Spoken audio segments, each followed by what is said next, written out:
What's up YouTube, Saf here on Super Saf TV and welcome to a detailed speed test between the Google Pixel versus the iPhone 7 Plus.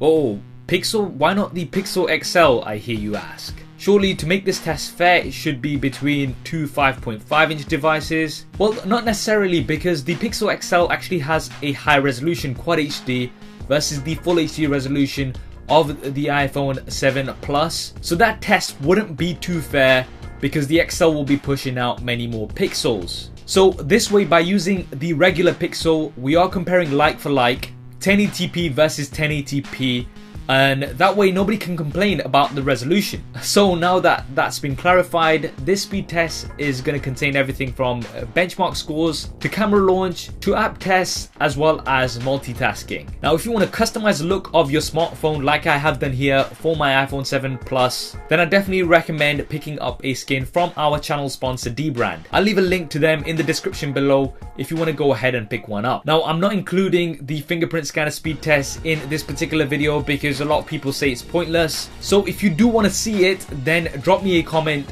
below, and if enough of you want to see it, I'll do a separate fingerprint scanner speed test between these two. Now getting to the benchmarks, here you can see on Geekbench 3 the iPhone 7 Plus is absolutely annihilating the Pixel with a single core score of more than double that of the Pixel, and also a very high multi-core score. Now for the camera launch, the Pixel has a quick launch, which is double pressing the standby button, and the quickest way to launch the camera on the iPhone 7 Plus is to pick the phone up and then swipe right. So I filmed these two separately and then synced them up to make it as fair as possible, and the Pixel was the quicker of the two, not to mention also the more convenient.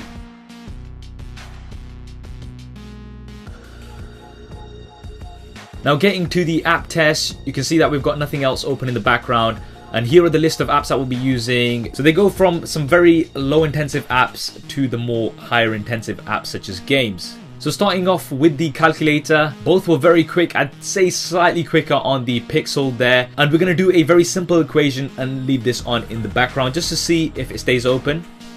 Moving on to the next test, this is the browser test. So we're going to be using the native browsers on both devices, and we'll go on to the BBC News website. And the homepage did seem to finish first on the 7 Plus, but there was this cookies message, so we won't take it into consideration. Let's go into an article. That definitely finished first on the 7 Plus, but both do load content up as we scroll down. So let's go on to the next test anyway. We'll go on to Twitter. That was definitely faster on the Pixel, as you saw. Now we'll just refresh the home screen. That was slightly quicker on the 7 Plus. Let's go into notifications.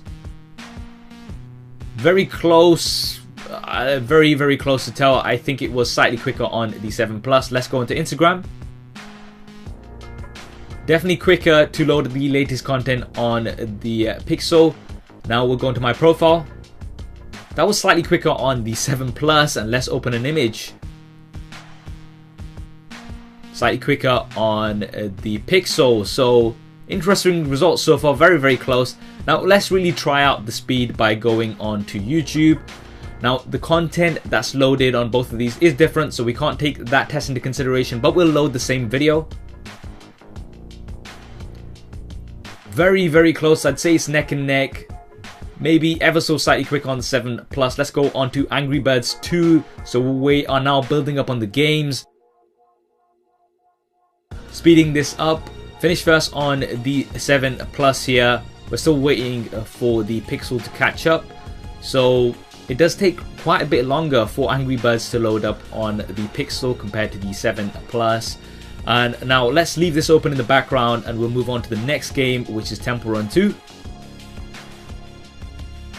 We'll speed this up slightly once again, and the 7 Plus is the winner here with the game loaded up fully. The Pixel catches up, and we'll set off both games to play, and we'll leave these open, and let's go on to Subway Surfers.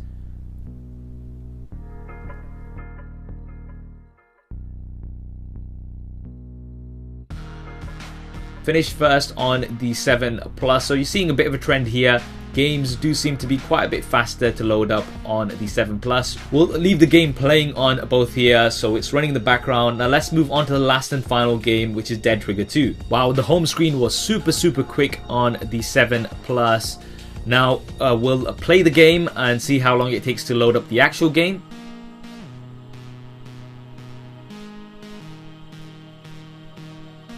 Faster yet again on the 7 Plus. So you would have seen that for games, the 7 Plus does seem like a clear winner. It just does load up games quite a bit faster compared to the Pixel. Now remember, we are working with the same resolution here, so this is not something to complain about. If we had the Pixel XL, then this is something that you guys may have been able to complain about. Now leaving these open, let's just check out if all of the apps that we left are still there. So we're gonna go over firstly on to the calculator. So that was the first app that we opened. See if we've still got that there. And yep, still there on both. Now we'll move on to the browser. So going on to both here. In the exact same position, page is still loaded up on both as well. Now we'll move on to Twitter.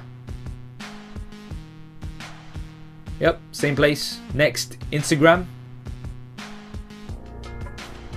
At the image that we left it open at, going on to YouTube. Playing the video, works on both fine. Now moving on to Angry Birds 2. Same place. Temple Run 2. Also in the same place. We can resume it. That's fine. Now we'll move on to Subway Surfers. Right where we left it. Finally, Dead Trigger 2. And in the same place we left it. So both do seem to be doing pretty well in terms of leaving apps open in the background. So there we have it, the detailed speed test between the Google Pixel and the iPhone 7 Plus. As you saw, for the less intensive apps, it was very close. But when it did come to gaming, then this is where the iPhone 7 Plus really did shine. And this time around, there was no excuse on the Android side for pushing out more pixels. I hope you enjoyed this video and found it useful. If you did, then please do hit that thumbs up button for me. It really does help me out. And if you haven't already, then be sure to subscribe and switch on notifications, because I've got plenty more content coming up on here. Thanks for watching. This is Saf on Super Saf TV, and I'll see you next time.